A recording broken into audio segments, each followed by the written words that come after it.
When I started, I kind of decided that I really ought to avoid lying in any possible scenario, and I kind of, since like for the past few years, have been focused on only telling the truth. If there's one thing I've learned from philosophy thus far, it's you'll never know how you'll react to something until you try it. I think certain skills like having really clear writing skills and having a distinct understanding of history were something that encouraged me to go into the major and eventually double major in computer science and philosophy. I think one of the primary skills that you learn when doing philosophy is the ability to both articulate and comprehend systems and structures, and that's helpful for something like computer science, something like philosophy, or any ethical system, theoretical system, political system.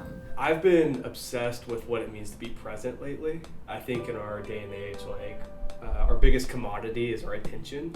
I want to help disabled veterans with kind of rediscovering their purpose in life when they've hit a wall and don't really understand what to do with themselves. And I thought, okay, well, philosophy seems like a good starting point to have that conversation. Finding value in things for yourself, things being the decisions you make, the things you care about, what drives you. What is the purpose of life?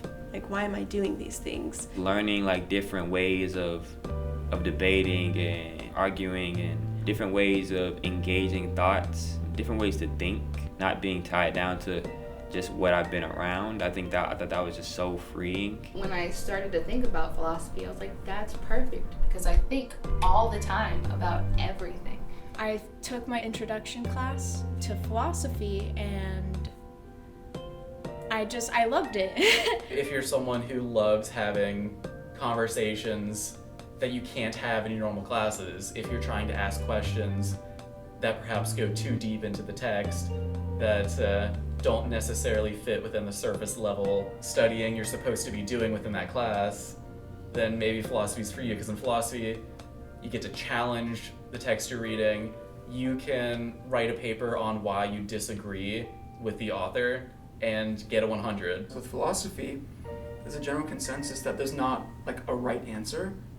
I feel like I had more freedom to actually play with the ideas and to explore them more and to actually just appreciate them and not just have to memorize things for exams, you know? One of the things I like about KSU's program is just the wide variety of different cultural philosophies you can take. So it's not just Kant, Leibniz, and Descartes, Spinoza.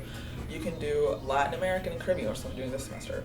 You can do Indian philosophy, Chinese, Japanese. Philosophy isn't just about like reading the text and going about your day.